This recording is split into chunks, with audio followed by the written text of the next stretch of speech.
I'd like to introduce now another Israeli leader in development.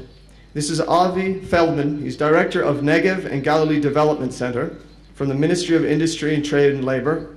And as everyone in Israel knows, but our foreign guests, I'd like to point out, the Negev and the Galil are considered priority areas for development in our far north and in our south.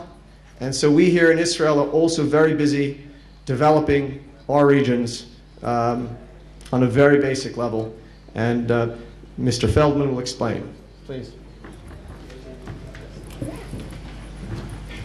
תודה רבה ובוקר טוב לכולם. אני שמח לראות שיש כאלה שטרחו להישאר כל השלושה ימים וגם להגיע לסשן של בוקר, לא השאירו אותנו פה לבד על הבמה. כשהגדירו את המושב דיון הבוקר בנושא של חזון לפיתוח אזורי, חשבתי לאתגר את הדיון ולהציב כמה שאלות, אבל כשאמרו לי שהדיון מתחיל ב8:30 הבוקר, הבנתי שאני גם צריך לכתוב את התשובות לשאלות האלה. אז נתחיל קודם כל באמת בשאלה שהמנחה שלנו הציג, למה בכלל צריך להתעסק בפיתוח אזורי במדינת ישראל. הרבה כלכלנים ולא רק מציגים את השאלה הזאת. בסופו של דבר מדינת ישראל היא מדינה קטנה יחסית במונחים בינלאומיים. פריפריה, עד כמה שאני לא אוהב את המושג הזה, במובן של ישראל נשמע לחלק קצת מוזר, בעיקר שאותו חלק של השואלים בדרך כלל נמצא באזור המרכז ורואה את הדברים משם. אז נתחיל בכמה נתונים שאולי בעצם ייתנו לנו את התשובה לשאלה למה הממשלה בכלל צריכה להתערב ולסייע ולחולל השקעות בתחום של הפיתוח האזורי. אז אנחנו רואים קודם כל את הנושא של שיעורי התעסוקה בצפון ובדרום ביחס למרכז, והם נמוכים בסדר גודל של כ-20% ממה שקורה באזור המרכז. צריך גם לזכור שבאזורים האלה מרוכזים אוכלוסיות מיעוטים. באזור הצפון כ-50% מהאוכלוסייה, ובאזור הדרום כ-33-35%. כך שהנתונים האלה בהחלט משפיעים על שיעור התעסוקה. גם כשאנחנו מסתכלים על פילוח התעסוקה לגבי מקצועות, אנחנו רואים שיש הטיה בין אזור המרכז לאזור הצפון והדרום, יותר לכיוון של חקלאות, תעשייה מסורתית, בינוי, בקיצור, מקצועות שהם פחות דורשים השכלה מתקדמת, פחות שירותים עסקיים.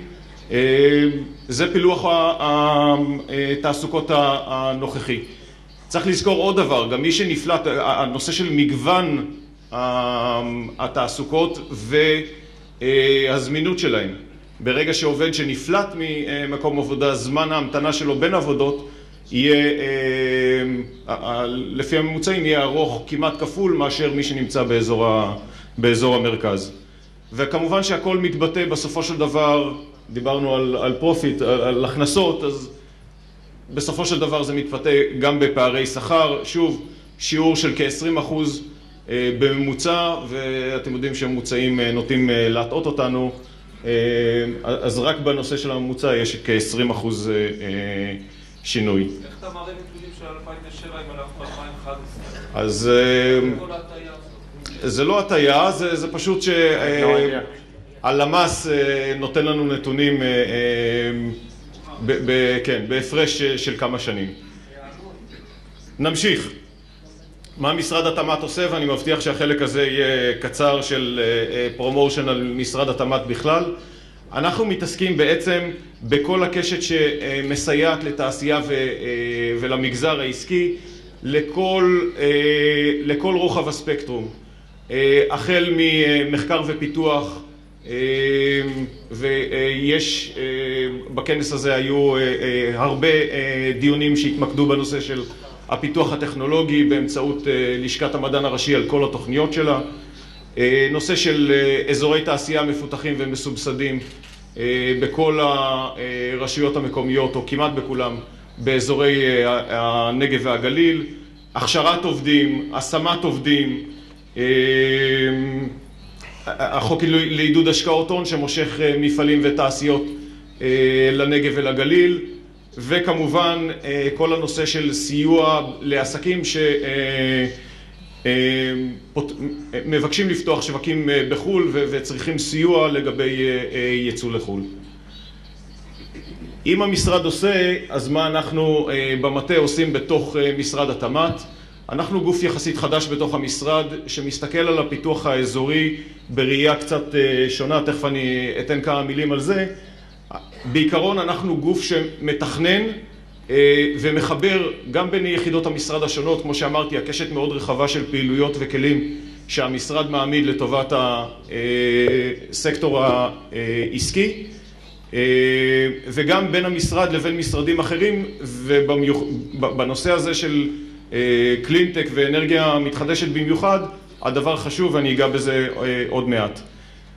ממש בשתי מילים על עקרונות הפעולה, כי אנחנו גוף קצת ייחודי גם בתוך המשרד, גם בתוך הממשלה. אנחנו מסתכלים על הצורך של הפיתוח האזורי בשטח בראייה רחבה של צרכי השטח. עד היום המשרד, גם משרדים אחרים, מסתכלים על הצרכים בראיית הכלים שיש להם. לצורך העניין, אם צריך תשתיות לאזורי פיתוח, אז נפעיל את מינהל אזורי תעשייה אצלנו במשרד, הכשרה מקצועית וכדומה. אנחנו בעצם מתכללים בין כולם ומפתחים את אותם כלים שהם כלים רוחביים ואינטגרטיביים לפעילויות השונות. מה חסר לתעשיית הקלינטק כדי להתפתח? וזה ככה כמבוא קצר כדי להגיע לשלב הבא והחיבור בין הקלינטק ובין הפיתוח האזורי. הנקודות שפה הן מתוך דוח מאוד מפורט שנקרא ישראל 2028, שיצא לפני כשנתיים, והוא בעצם מונה את הנקודות העיקריות הן מהוות את החסמים והאתגרים המרכזיים כדי להגיע להאיץ את הפיתוח של תעשיות בתחום של הקלינטק. והנקודות האלה, גם הנושא של פיתוח והכוונה של הידע הבסיסי, גם הנושא של המימון לחברות, בעיקר צעירות, בעיקר בשלב ההתקנות הראשונות והיציאה לשוק, הפיתוח של השוק המקומי, הצמיחה בחו"ל והקשר עם גורמים בחו"ל לשיתוף פעולה אסטרטגי, וגם הביזור של הסמכויות בין משרדים שונים בממשלה. כל אלה מקשים, וזה עוד לפני שהגעתי לכל הנושא של רגולציה על המערכות האלה, לנושא של תעריפים, כל מה שקשור למשק החשמל ולהקצאת קרקע. ועכשיו אנחנו מגיעים לנגב. כבר כשאנחנו התחלנו את העבודה שלנו, וזה לא היה לפני הרבה זמן, אני מדבר על כ3-4 שנים, הדבר הראשון שעשינו היה להסתכל על הנגב ולראות מה יכולים להיות היתרונות היחסיים הטבעיים של הנגב. ובמובן הזה לא צריך לעשות עבודה מאוד מעמיקה ומקיפה כדי להבין שתחום הקלינטק הוא טבעי לנגב, ואפשר להשתמש בו כמנוף לפיתוח אזורי. כשהתחלנו את הפעילות, יש כמה נכסים שכבר פותחו עוד קודם לכן, אבל הרבה התפתח כבר בשנתיים-שלוש האחרונות. קודם כל העברנו החלטת ממשלה שמדגישה ונותנת עדיפות לשימוש בסקטורים האלה לפיתוח האזורי, נותנת עדיפות לנגב, ובתוך ההחלטה הזאת וההחלטות באות כבר יצרנו את המנגנונים שדרכם אנחנו רוצים לעשות את זה. אם זה המרכז לאנרגיה מתחדשת שהושק השבוע, אם זה המרכז שעתיד לקום בשדה בוקר בתחום של טכנולוגיות מים. אם זו תוכנית שאנחנו השקנו לפני כחצי שנה בשיתוף פעולה עם מינהל מקרקעי ישראל ומשרד התשתיות להקצאת קרקעות בשטחי אזורי תעשייה למתקני חלוץ של טכנולוגיות ישראליות. אם זה עוד מעט המכרזים בשטחי אזורי התעשייה למתקנים של אנרגיות מתחדשות, ועוד כל אלה הם התחלות.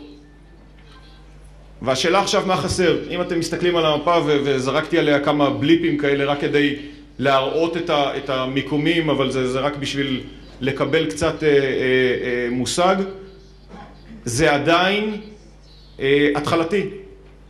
וכל אחד ואחד מהמיקומים האלה ומהמרכזים האלה, ואם זה יהיה עוד מעט גם התחנות, עומד בפני עצמו.